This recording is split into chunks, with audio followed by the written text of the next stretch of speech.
Well, hello, it's Richard Pearce from FinextraTV, and I'm joined today by Sandy Trust, Head of Organisational Risk at M&G, recent Chair of the Sustainability Board at the Institution Faculty of Actuaries, and Lucy Saye. She's an Actuarial Manager at Deloitte, focusing on climate and nature, and the immediate past Chair at the IFoA Sustainability Board. Hello, everybody. Good morning.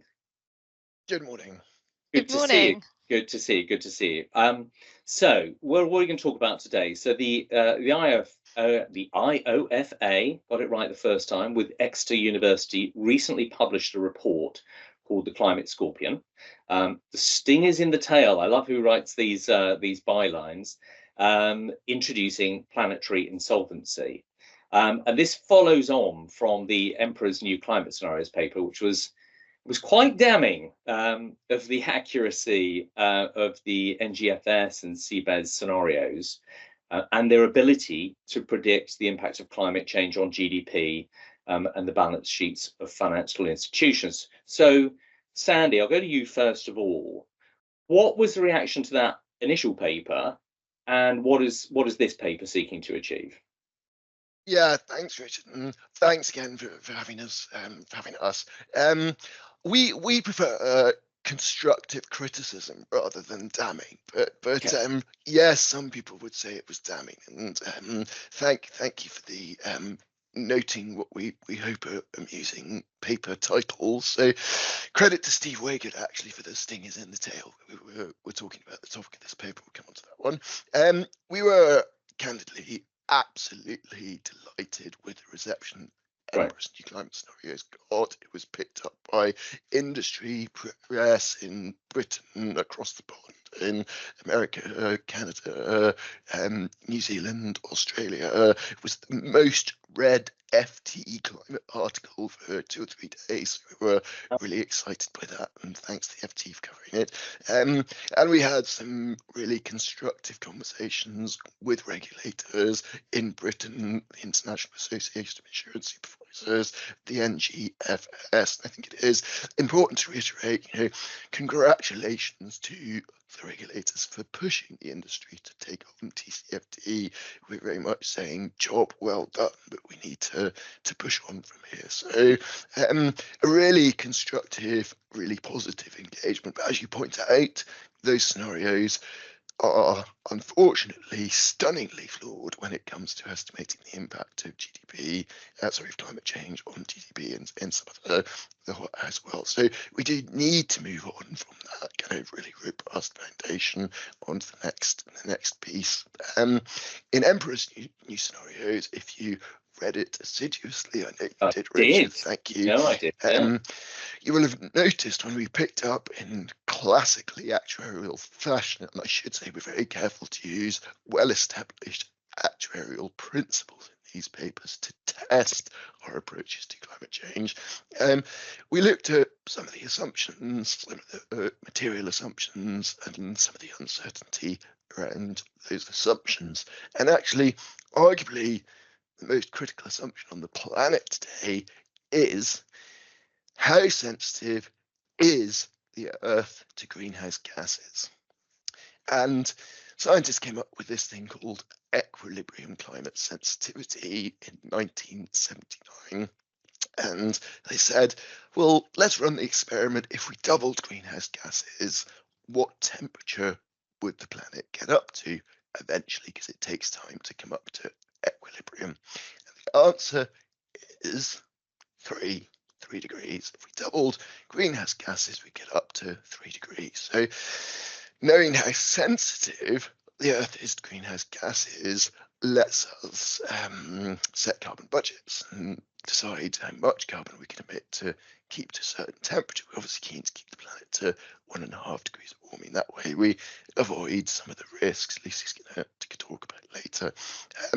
So we looked at that assumption, and guess what? It's an incredibly uncertain assumption. The IPCC themselves say that it's 3 degrees, best estimate, but there's a 20% chance it's greater than 4.5 degrees.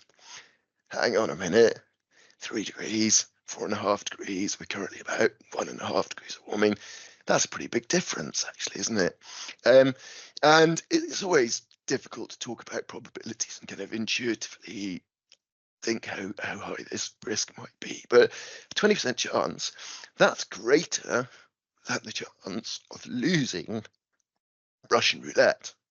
And Russian roulette isn't a game many of us would play even very large amounts of money. So that was really the provocation for writing this paper, Climate Scorpion, the Stings in the Tail, to explore really that tail risk and other tail risks, and really try to shine light on this very material assumption and the uncertainty around this assumption and the need to manage to these tail risks.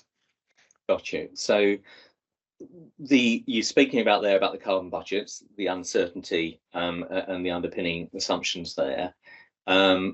This complexity of of the Earth system and its modelling, etc. How on earth, given that, is a financial institution supposed to plan for this?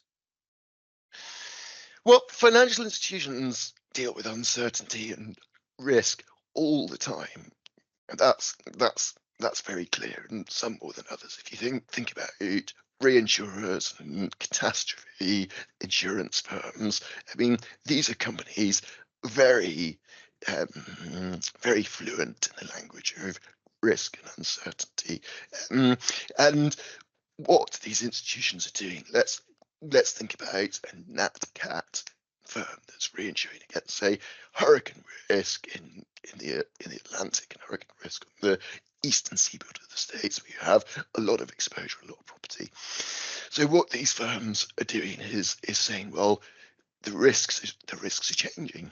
Hurricane risk is changing, possibly the frequency, possibly the severity. So I need to think about the changing dynamics of hurricane risk. And actually, climate is a risk driver. The changing climate is changing the risk. The risk driver is changing the sea surface temperature, amongst other things, and that's a big driver of hurricane risk. There are particular hurricane risk thresholds at 26.5 degrees Celsius, 29 degrees Celsius. Risk on is at 29 degrees Celsius. So as a nat cat modeler, I'm really saying, well, how quickly is that risk distribution changing? And actually, are the scenarios I'm running in Empress New Scenarios, are they accurate? Am I accurately reflecting how quickly this risk is changing and what could happen in 2024 with the spike in sea surface temperatures?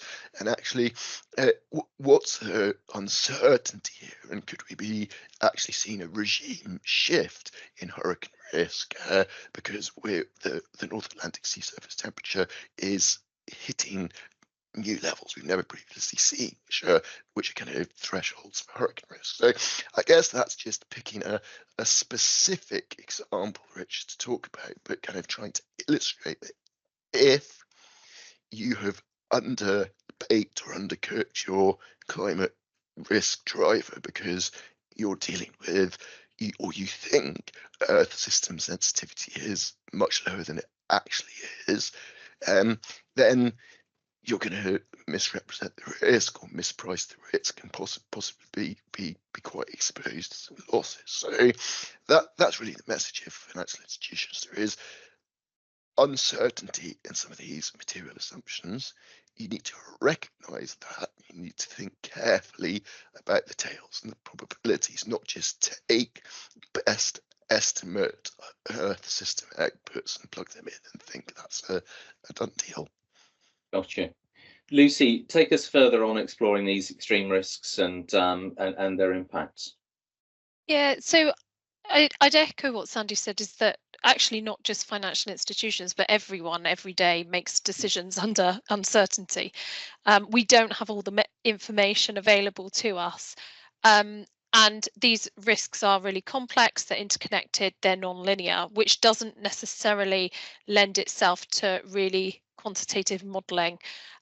Now, when you are looking at these risks from a financial institution perspective, you would at least explore your sensitivity to the underlying assumptions. So for something as critical as Earth system sensitivity or equilibrium climate sensitivity, you would want to know what happens if that's wrong. So that's just how you tend to manage things in a financial institution. And I think that's where the actuarial perspective is really valuable, because you come in and you look at it and you think, well, you don't tend to do risk management for your best estimate scenario. You tend to look at those extremes. So I think the second sort of part of the paper really explores some of these, what we call cascading risks, and we put it into this sort of framework where we have our hazard, which will be familiar to anyone sort of in the risk space, then your exposure and your vulnerability. And that's quite a common sort of model for a risk assessment really in insurance. So your hazard is the thing that is driving the risk outcome. Your exposure is the people, the area, the things that are exposed to that risk outcome. And then your vulnerability are all the things that can make that risk outcome better or worse. And then what we've added in Scorpion was this response, and it's actually it's an established sort of academic add-in. It's not our add-in, so I will credit that to the academics there. But essentially, it's recognizing that society's response, so government response or individual responses, can either mitigate, so improve those risk outcomes, or they can actually make them worse. And so what we did is we sort of picked 4 thematic risks. So we looked at extreme heat, we looked at emerging infectious diseases, food insecurity, and water security. And we chose those because they're driven by a background hazard of climate and biodiversity drive those risks. But then what we did is we looked at all of those sort of fragilities in the social systems that perpetuate those risks sort of across the economy. And essentially what they're doing is driving some of these really bad outcomes. And there's a in the report that sort of ties all of these together. And I think what that shows is that, firstly, to really understand how risks cascade is you kind of have to dive quite deeply into the underlying risks and really think hard about all of the possible connection points. So where are your environmental risks interacting with those social risks? Where does policy have a part to play? But then also thinking about how they can cascade, what that might mean for governments, whether that could accelerate action from governments because they realise that these outcomes are much worse than they were expecting, or whether it actually just completely derails their activity. And one of the things we talk about is sort of this idea of derailment, where essentially governments and policymakers are so caught up in dealing with the short-term crises that they forget about managing those long-term outcomes. But I think from a risk management perspective, you don't need a fancy model to do this. You just need a good understanding of those risks, and you need experts that can sort of connect those together. And then what you can do is really think about the policies that you design to sort of mitigate some of those outcomes, because you're really revealing those sort of fragilities in the system. So I think the nicest example of this is probably the food system. And I don't want to frighten everybody too much, but for example, the reason the food system is so vulnerable to climate is multifactorial. We have these sort of breadbasket regions, they're concentrated geographically, and global food supply is very dependent on these regions. These regions are highly exposed to climate and biodiversity impacts. But we also have the global trade and transport system, which itself is exposed, its infrastructure, ability to operate under extreme heat, the labour supply, that is particularly exposed, and they're sort of what we call choke points. So this was I think a Chatham House report that identified these choke points, but essentially global trade ports that are hugely important for getting food across the globe. And so that combination of these concentrated production of food, both in terms of growing, but also in terms of like fertilizer inputs, plus the concentration and reliance on these really important ports, that creates this sort of really fragile system where actually you're not that many steps away from sort of food supply chain disruption. So it's sort of diving deep into those risks without any models actually allows you to understand that and design good policy around it. Yeah, absolutely, and not to mention, I suppose, the Suez and the Panama Canal as well, and we've obviously all experienced that. I mean, let's carry that forward, and Lucy, I'll stick with you. The you know, at the end of the day, the sort of commercial side, I suppose. So you get the actuarials kind of feed the quants and the risk, and the ends up on compliance and commercial people. They're looking for upside, and they're looking for obviously risk reduction. But they will take all this data and they're going to try and understand, I suppose, the value that's at risk, and how do they translate. They've been used to doing it with finance, but climate and nature and social related factors. How do they take your report into consideration and price this into the market? Lucy, what are your thoughts on that? Yeah, this is a good question, and it's something we talk about quite a lot because our risk and sort of solvency regimes are based on a market consistent approach, which is where, from accounting perspective, we take the market value of our assets, and a lot of the work we're doing is we are assuming that markets are internalizing all the information they need to and incorporating that into the price of those assets. So I think the first question really is, does anybody know the degree to which climate risks are priced into those market prices? Now, we could just assume it's zero, but it probably isn't zero. There probably is some pricing in, but we don't know how much. And that makes it really difficult then to make some of these sort of decisions and then almost get that transmission mechanism, which is what TCFD and disclosures are based on. They're based on the idea that you give investors more information, they'll be able to then make better decisions about what they invest in, and ultimately that will then be reflected in the price of those assets. But there are obviously difficulties when you have risks like this that you can't quantify, and you can't easily put numbers on. So I think there's twofold. Is one, there is a qualitative assessment. The other is picking some of these more thematic wins in the economy. So looking at, and we'll come on to sort of positive social tipping points later, but looking at some of these things that are in train and are just likely to continue and are therefore going to be really good bets from an investment perspective. And I guess it's twofold. So one, it depends on your purpose as an investor. So if you are looking at that return, then you're going to be wanting to identify those long-term trends, things like transport system transformation, things like energy system transformation, that even the IEA is saying, actually, even in a scenario where we don't do any more policy than we've already announced, solar and wind are on a trajectory that is so high, they're just going to be better than fossil fuels in the sort of medium term. The other thing I think is important to think about is this sort of institutional owner. So that life company or that pensions company. Now, they are more a universal owner. So they own a slice of the market. They really care about the whole market decarbonising. So they're less able really to sort of stock pick their way out because their portfolios are A, long term, and B, hugely diversified.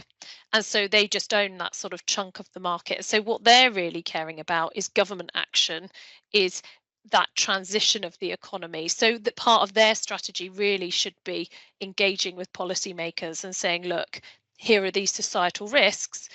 We have a mandate because we're insurers. We underwrite societal risk. Society and the economy doesn't function really without insurance. But also help us out here because we need all of it to transition, because not everyone can move their assets away from that. So it's kind of that managed transition, I think, as well. Got you. Sandy, coming over to you, I know the paper talks about this thing, is it reverse stress testing? Tell us more about that, following on from Lucy's comments, and pick up anything obviously there that you want to add to. Fantastic. Well, it's such a good question. Is it priced in? There was a fantastic quote in the CGFI scenario paper they published last year, which said, analysing the impact of climate policy uncertainty on the valuation of fossil fuel stocks has found that, on average, brown companies are valued as if their investors believe the green transition will never happen, while green companies are valued as if their investors believe it will happen in less than 20 years. The two Right. groups of investors cannot both be right. Yeah, So good point. I would say it's probably not priced in. I'm very interested with the great privilege of representing the IFoA at a meeting of ministries of finance and economic modelers, and they're wrestling with this as well. How do we upgrade our economic models, both to capture the potential downside risks that Lucy's been talked about, but also to capture some of the upside and some of the potential, and particularly, I know we'll talk about this in a bit, but particularly when it comes to learning rates of technology, S-curves of disruption, etc. Traditional economic models aren't really very good at capturing that. But to your question, reverse stress testing, can a ship sink? Yes, we know that ships can sink, so we carry lifeboats. Actually, the Titanic was clearly a ship that sunk, and it was, tragically, we learned from that we need to make sure that we have enough lifeboats, that we're sanguine that ships can sink, and it's a possibility that that can happen. So, can financial companies fail? Yes, they can. They can go insolvent for all sorts of reasons. We see that all the time. So, in financial services, regulators ask companies to do something called reverse stress testing, and that is looking at sets of circumstances that would or could cause a company to become insolvent. So companies look at, as Lucy was kind of talking to a bit, combinations of risks, combinations of events which might cause insolvency, and that might be market shocks, geopolitical shocks, climate-driven events, socio-political events, and so on, and construct I guess the typical wording is a plausible but adverse scenario, and then think about those risks, their likelihood, the mitigants, etc. So really, in financial services, it's really thinking carefully about what could cause the ship to sink and how you might avoid it. So it's very a very common practice. So we think we should adopt that approach for climate change and arguably some of the other risks we face into. There is a level of warming that will be very difficult to adapt to, and particularly when you think about the so-called climate tipping points or tipping elements. And we talked earlier about a possible regime shift in North Atlantic hurricane risk. As Lucy talks about everyone being familiar with uncertainty, we're also all very familiar with tipping points because everyone's knocked over a pint or a glass of milk, or perhaps swung on their chair at school and tipped over. And the point is that systems can go from one state to another state quite quickly in a non-linear fashion, and it can be very difficult to put it back. Once the milk has been spilled, it's difficult to put it back in the glass. Once the Greenland ice sheet is melted, it's difficult to refreeze it. And there are potentially quite serious consequences of things like the Greenland ice sheet melting. That puts a big pulse of fresh cold water. That starts to disrupt other ocean currents. And there is real scientific concern that we could switch off ocean currents. So to some of Lucy's points, these risks are connected, they cascade, they compound. If we manage to switch off what's called the Atlantic Meridional Ocean circulation, which most people would kind of think of as the Gulf Stream, that is a massive transfer of heat and energy from the equator up into the northern hemisphere. If we manage to switch that off, we're talking about a reduction in northern hemisphere growing seasons of a number of months. So Lucy's points on food system vulnerability, this is really incredibly serious from a risk perspective, and also uncertain. Right? It's difficult to predict these things with certainty, but the consequences are potentially so impactful. We should be managing to avoid that risk and not trigger these tipping points. So that's really what we're saying with reverse stress testing. What we do currently to assess climate risk is, as we do with many risks, look backwards at what has happened and think about what could happen in the future. Oh, When it got hotter in the past, climate change is making it hotter, people did a bit less work. So in the future, people will do a bit more, less work. But none of the risks we're talking about have happened in the past. So they're simply excluded from the models. So I call this Titanic risk management. You look backwards from the deck of the Titanic in April 1912 and you say, it's been a smooth voyage so far. But of course, there's a regime shift because you're moving into waters which now have icebergs in. And that's really what we're saying with this reverse stress testing approach. There is a risk of a global regime shift, a global tipping point beyond which our society really won't be able to adapt. So we need to work backwards from ruin rather than forwards from a past which is quite simply unrepresentative of the risks we face in the future.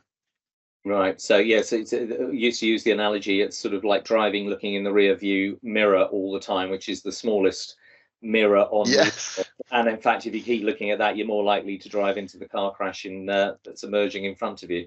It is possible to drive using the rear view mirror, but it's not very advisable. And what we probably need is a sort of a Tesla-like LiDAR, which is looking 3 or 4 juggernauts ahead of us and spotting the crash coming and moving us to the slow lane before the incident actually happens. But Lucy, can I just build on that? Sorry to and correct. And obviously, I know I'm sort of preaching to the converted here as a student of risk management. But risk management failure, some of the big risk management failures, when you look at say Twin Towers, when you look at the Challenger, the shuttle disaster, comes from one of two things: a failure of imagination or a failure of communication. We very rarely don't understand the risk, and I think that's what we're facing currently, a kind of a mix of a failure of imagination and a failure of communication. Wow, yeah, that's a really good phrase. Lucy, let's get a bit more upbeat for a second here. You kind of you alluded to positive tipping points, and you speak about them in the paper. Let's talk about those. What can we row in behind once we've got the imagination and so forth that Sandy was just talking about? Let's pick on the upside. Over to you, Lucy. Yeah, so I will just come in on the climate ones for a second, because I think the thing probably to point out is that actually a lot of these tipping points in the climate system are actually likely to emerge at reasonably low temperatures. So everyone tends to think, well, 1.5 degrees, we're fine up until then. And then, well, if we can't quite hit 1.5 degrees, that's okay, because Paris sort of says well below 2, and 2 degrees is probably all right. But actually, between that 1.5 and the 2, there's several tipping points that have a very likely, so they move into their likely range, their best estimate range of tipping. So, and some of those could be sort of quite material to the UK. So your subpolar gyre in the Labrador Sea. So those are the sorts of things that if I was exploring those risks, I'd go, what does that look like for me as a financial services company or as the UK government? What does that mean? The other thing is the time horizon. I'm going to have to pick you up there for a second. What is the I mean, I kind of know, but what is the subpolar gyre for our listeners? Yeah, so it's one of the ocean currents, and so it can shift into a different regime basically. So I'd be looking at what that means in terms of temperature. And I'd need to explore what that means for where you are geographically, but it's just that it's very close to sort of it would impact UK weather patterns in particular. Okay. So you'd want to explore those knock-on impacts. So for things like your European windstorm risk, which of course a lot of our general insurers underwrite, and flood risk, those would be things that I'd want to look at. Well, what does that mean if that happens? How does that impact my weather patterns? But the other thing is time horizons, because for stuff like your Greenland and West Antarctic ice sheets, now the contribution of those is that you'd get huge amounts of sea level rise. They happen over really long timescales. So even though their sort of best estimate tipping point is around 1.5 degrees, actually they continue melting for a very long time, and it's thousands of years before the actual 7 meter or 3 meter of sea level rise becomes apparent. So it's then really difficult to look at that as a financial institution and go, well, that's something I should care about. However, as humans, as society, we probably should be thinking about what does our future society look like? How does that adapt? So I think those are the two things: is you should have a different time horizon for policymakers versus companies. On the positive tipping point side, we look at a few things in the paper. So one of them is obviously the energy system, and I mentioned it a little bit before, but that as sort of technologies emerge, you tend to get this sort of quite a slow start, but then as sort of more momentum gains, you get this sort of exponential growth of that activity, and you get this sort of S-shaped curve of diffusion throughout the economy. Now, I guess in terms of what the social tipping points are, they are those self-perpetuating again. So we're talking about these things that once they gain enough momentum, they keep going in the absence of any other driver. But when we look at some of the things that have happened in that way, they do require action by governments in the first instance. So for me, I'm a big fan here of Mariana Mazzucato's work, looking at how government action has actually driven some of the big technological changes of the last, century, essentially. But it's about saying, well, what do we need as a society? And how are we going to crowd in investment? How are we going to kick off that activity? And then once you've got things in place, actually the momentum of that activity just accelerates that change. So we've seen it in renewable energies, we've seen it in solar energy, we've seen it in wind. And those have been some of the real successes. Other areas where we need it and are seeing sort of early signs of it is the transport sector. Transport's really difficult because you've got this sort of locked in infrastructure. So you need to start electrifying things and removing all of the sort of fueling stations. So there's an element there. There's things like battery storage as well that are going to have to see that huge growth. So it's thinking about that sort of thing. I think the other areas we look at, actually in the first report we did with David King's Climate Crisis Action Group, we looked at like food systems, so alternative protein, that sort of thing, to try and reduce those impacts of agriculture. Now, so I think it's more about saying, well, how do we kick off these technologies? How do we then crowd in both private and public sectors and change societal attitudes so that that all happens? Because of course, again, society on itself may decide this is something we want, and that sort of drives that momentum as well. So it's trying to manage all of that in one go. Yeah, and a lot of it brings us back to the risk, because I suppose that sort of latter point, which is, get everybody together and then the money will flow and it'll all be fine. The risk system sits in the middle of all of this, where people are saying, well, I don't think it's that bad, so I don't need to kind of put risk capital at play. So therefore they don't seed the green economy and they carry on pumping into the brown economy, as Sandy spoke. Yeah. But it's also about making it investable, right? So yeah, it's about right. saying that some of those early stages are far too risky for something like an insurance company that is looking at sort of reasonably safe assets to invest in as part of its balance sheet. They're not going to invest in that really early stage technology. So it's about saying, well, how can potentially governments come in and create the right environment for that to happen? And it's not all about saying, well, governments de-risk and then in the private sector takes all the upside and the government bears the downside. It's about having a proper social contract in place that says, actually, this is a bit of give and take on both sides. But actually, the private sector can do that as well. There's a really nice example of direct air carbon capture and storage, where Swiss Re actually put in place a 10-year contract with the company that was doing the drawdown.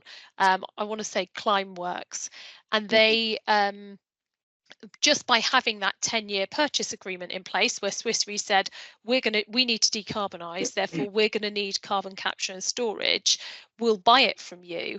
That leads to that market signal of actually people want this product. This is something we need for the future. Therefore, come on, tech entrepreneurs, start developing it, set up those companies, get things in place. Yeah, no, and that's a great example. Sandy, can I just come in on that one yeah, quickly? Because I've had a few conversations on this kind of stuff recently. There was speaking to a contact in the nature innovation space, and there are lots of companies pushing on nature data solutions, nature tech solutions, regenerative agriculture is going quite well, and certainly in the UK, possibly Europe, we just don't have the kind of innovation capital infrastructure that the US has, in particular in terms of, I think we have less of a founder mindset coming out of our universities, a much less well developed venture capital system. So I think that there's real opportunity to kind of create, and speaking to this guy, they had a very small amount of money, 2 million, to get some of these companies going, and they were hugely oversubscribed. There's a lot more innovation looking for capital than there is capital easily available. So I think there's real opportunity to kind of build some early stage capital funding structures and work with institutions like the British Business Bank to, as you say, Lucy, help to de-risk, but not just give all the upside and the risk to the private sector. So I do think I have huge hope from the innovation that I see all the time in both the climate and nature space. The capital is definitely there. There is increasing capital flowing into this stuff, and I think we can really work to put together some exciting structures to really make this happen more quickly. Just to finish on this, earlier this week in Washington, listened to an academic you're probably both familiar with, Doyne Farmer, and he has particularly researched the learning cost curves of technology, renewable technologies. He's very bullish on solar, wind, batteries, hydrogen, less bullish on carbon capture. But I think once you start looking at the non-linearity, the very typical S curves of S curves of uptake to straight disruption we see around human technology innovation, there is actually a great deal of hope that this can move more quickly than we think it can. Listen, we've got to come to a conclusion. In terms of what's next, so I know that you've got a few points to make, but also I want to hear about producing papers and talking about it is kind of all well and good, but what's the journey to sort of turning this into kind of material impact? And let's go to you, Lucy, for your thoughts on what next, where we're going with this. Yeah, so I think that's a really good question. And I mean, Sandy's point about the energy transition, I would just highlight a paper by Doyne Farmer actually that looked at how we've really underestimated historically where we're going to be. So that's the first thing, is that actually once we accept that big transformations don't happen in a linear way, we recognize that we're going to underestimate the benefits. So I think number one is that we stop seeing the transition on purely just a cost basis. So if you're looking at insurance, and risk management in general, you're looking at two sides of a balance sheet. You would never just say, well, there's huge amounts of cost generated from this transition. You actually have to say, well, there are going to be benefits to this as well, and what might those look like? And that hopefully motivates governments to take action and put yourselves on a bit more of a sort of wartime footing of being in control of the things that you want to do to get to net zero, to mitigate those really bad outcomes that we look at in the paper. So I think number one is we want action to be accelerated. That's why we sort of spend our spare time talking to interesting people, but pulling together these papers that hopefully have that sort of wider impact. The second thing I think is getting that recognition from the financial sector that they are likely exposed to these risks that they haven't sort of priced in or thought about. And particularly if they're using things like scenario analysis and they're not capturing that, well, that should be communicated to their key stakeholders. So whether that goes up to your board level or whoever is reading that, the output of those reports really should be aware of those limitations. And then the other thing is probably thinking about the outcomes that policy delivers or that any economic activity delivers. So we focus currently a lot on at the moment about disclosing more and more information. Now, don't get me wrong, that has accelerated change, and there are some really positive points on this. So there's actually 2 pieces of regulation in Europe, which relates to European Union companies, which I think will hopefully have impacts on UK companies. But that's the CSRD regulation, which is focused at how you improve your climate and other sustainability risk disclosures. But there's also the CSDDD, which is the Corporate Sustainability Due Diligence Directive. That's actually just passed through the European Parliament about 2 days ago. That one is more focused on actions. And so the 2 sit nicely together. So one, the CSRD regulation is about makes companies disclose the things they're doing.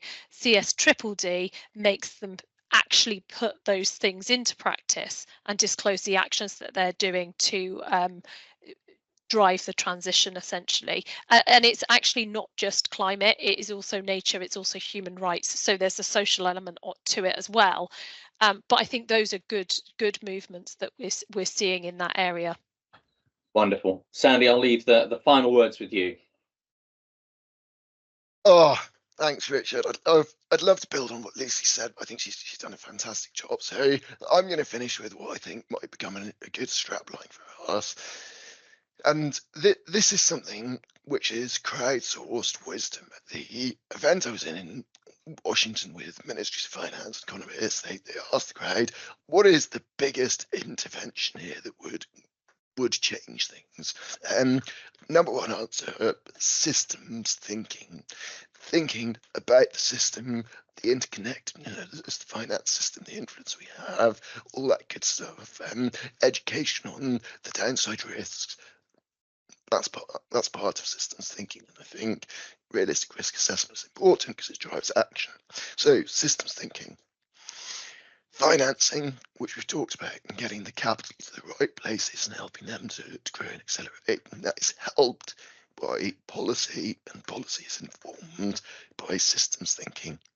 And the third answer, which I thought was fantastic, is love. Love for future generations, each other, the rest of life on this earth, recognizing we're part of nature, not separate from it, and we have a responsibility to look after it and drive the planet, not like we stole it, but like we own it. So I'm going to finish with that, Richard. Systems thinking, financing, love. I think we should all start singing "All You Need Is Love" on that.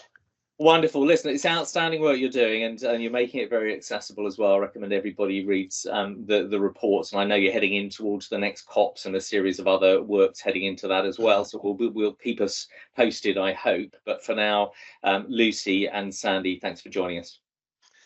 Thanks for having us.